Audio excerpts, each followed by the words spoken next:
সকলের প্রাণের দাবি 42,000 পরিবারকে নিয়ে বাঁচতে চাই। আমাদের মেক্সিকো ইন্টারন্যাশনাল পার্কের সকল ভবনে খুলে দিন। আমি জানি, আমরা জানি, যদি এই বাংলাদেশে শ্রমিক জনতা, ছাত্র জনতা যদি আন্দোলন করে সরকার, আজকে আন্দোলন সরকারের প্রধান উপদেষ্টা যিনি আছেন তিনিও জানেন আজকে বাংলাদেশের বুকে শ্রমিক জনতা, ছাত্র জনতা কতটা আশা আকাঙ্ক্ষার দাবি আছে তার কাছে। আমি আশা করি এই 42,000 পরিবারের কথা তারা শুনবে। আমার মিডিয়া ভাইরা আছে, এই পর্যায়ে বক্তব্য রাখবেন, এই পর্যায়ে আপনাদের আমাদের বক্তব্য রাখবেন শ্রমিকের পক্ষ থেকে শান্তনার শান্তনাকে মূল্যবান বক্তব্য রাখার জন্য অনুরোধ করা যাচ্ছে।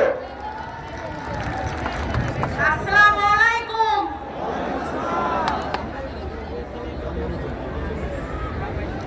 আমরা আজকে এখানে কেন এসেছি? আমরা আমাদের কর্মের দাবিতে এসেছি। আমাদের যে কোনো বিনিময়ে কর্ম খুঁজতে হবে। আমরা সবাই কর্মস্থলে দাঁড়াতে চাই। আমরা আর একদিনও সময় নেব না। আমাদের সবার কাছে একটাই দাবি থাকবে, আমরা যেন কর্মস্থলে যেতে চাই। আমরা কোনো ভিক্ষা চাই না। আমরা ঘরের রক্তে ছেড়ে আমরা কর্ম করতে চাই। আমাদের এই কর্মের টাকায় আমাদের মা বাবা ছেলে মেয়ে সবাই চলে। আজকে আমরা 42,000 লোকের মধ্যে আমাদের সঙ্গে আরো জড়িত আছে 10 লাখ লোক। আমাদের মধ্যে আমরা এখানে অনেকে আছে 50 বছরের ঊর্ধ্বে, আছে লেংড়া প্রতিবন্ধী হিজড়া। এরা কোথায় যাবে? আমাদের কর্মস্থলে আমরা ফিরে যেতে চাই। আমাদের দাবি একটাই, আমরা কর্মস্থলে যাব। আজকে ডক্টর ইউনূস স্যার, আপনাকে আজকে আমাদের মতো শ্রমিক, আমাদের ছেলেমেয়েরা আপনাকে আজকে জিতে বসাইছি। তার বিনিময়ে আপনি আমাদের 10 লাখ লোকের পেটে লাথি মারতে পারেন না। এই অধিকার আপনার নেই। 10 লাখ শ্রমিকের পেটে লাথি মারার অধিকার কেউ কাউকে দেয়নি। অতএব আমরা চিনি না আমাদের মালিককে। আমরা জানি আমরা কর্মস্থলে যাব। আমরা এখানে কোনো রাজনীতি করতে আসি নাই, আমরা কোনো দলীয় করতে আসি নাই। আমরা শ্রমিক ভাই বোনরা আমরা কর্মস্থলে যাব, সুন্দরভাবে কর্ম করব। সব কোম্পানি যদি চলতে পারে, এখানে কোনো বন্ধ হয়ে গেছিল 9টা কোম্পানি, 1 সপ্তাহের মধ্যে এই কোম্পানি খুলে দিছে। আমাদের কি অপরাধ? আমরা কেন কর্মতে যাইতে পারতেছি না?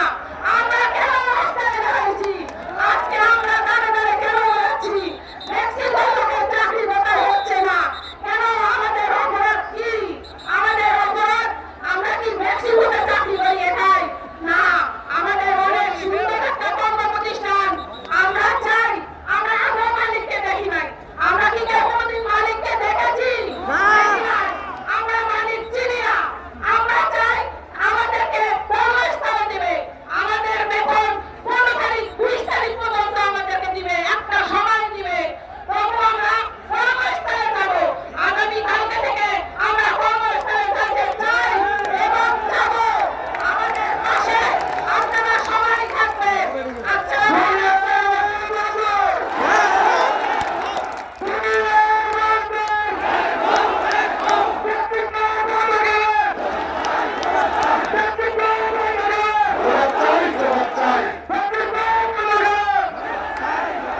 ধন্যবাদ মোসাম্মদ শামসুন্নাহারকে তার হাজারো গুরুত্বপূর্ণ বক্তব্য রাখার জন্য মঞ্চে। আমি মঞ্চের ডান পাশে আমি আমার শ্রমিক ভাইদেরকে বলবো, অনুরোধ করবো, আপনারা যদি একটু ভিতরে আসেন, আমাদের যারা পিছনে আছে তাদের একটু সমস্যা হচ্ছে। দয়া করে আপনারা একটু পিছনে যান, না একটু বসে দিতে হবে। আমি এ পর্যায়ে বক্তব্য রাখার জন্য আমাদের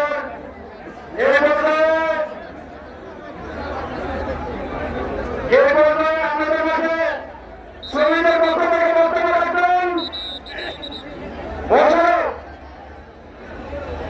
বছরকে মহাজন বক্তব্য রাখার জন্য অনুরোধ করে যাচ্ছে। আমরা খেয়াল রাখবো রাস্তাঘাট ব্লক করবো না। আমরা ওদিকে কাছে খেয়াল রাখবো যেন গাড়ি ঘোড়া চলাচল করতে সমস্যা না হয়। ইন্ডাস্ট্রির পার্কের সকল শ্রমিক কর্মচারী কর্মকর্তা এবং বাড়িওয়ালা দোকানদার ভাই এবং সাংবাদিক এবং সরকারি কর্মকর্তা উপস্থিত আছেন সবার প্রতি আমার সালাম। আসসালামু আলাইকুম রহমতুল্লাহ বারাকাতুহু। জানেন আমাদের এই ছেলে শিশু আর বিদায়ের মাস, বিদায়ের মাসে ছুটিতে আমরা ছিলাম। ছুটিতে যাওয়ার পরে রাতের অন্ধকারে দেহ ঘোষণা করে। কেন না ঘোষণা করলো? এর সঙ্গে শ্রমিক কি কাজ করে নাই, পড়াশোনা দেয় নাই, কাজের কোয়ালিটি দেয় নাই, গুণগত মান দেয় নাই, কেন আমাদের বেতন বন্ধ দেবে? এই আমাদের ভুটান উপদেষ্টার কাছে ইউনুস স্যারের কাছে জবাব। আপনি রাজনীতি করেন, দিনেই করেন, আমাদের গার্মেন্টস নিয়ে, বেসন ইন্ডাস্ট্রির পার্ক নিয়ে কেন খেলা করলেন? এই খেলার আপনারা জবাব দেবেন। আপনার বেআইনি সাধারণ লোককে গুলি করে হত্যা করেন, আমরা জীবন দেব।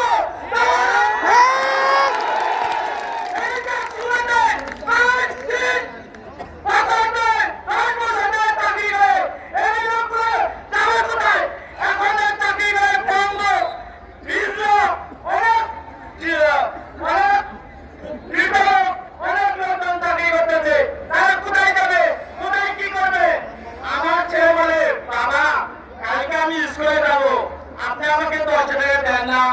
আমি এখন ছেলেকে বলি, ছেলে আমি কোথায় টাকা পাবো? টাকা নাই। ছেলে তখন কি করবে? ছেলে তখন সন্ত্রাস হবে, টাকা খরচ হবে, রাস্তায় গাড়ি গাড়ি লাগাবে। আমার ছেলেকে কেন সন্ত্রাস করাবো? আমরা কর্ম করে ছেলেকে মানুষ সুশিক্ষিত বানাবো। আমার মা বলে, বাবা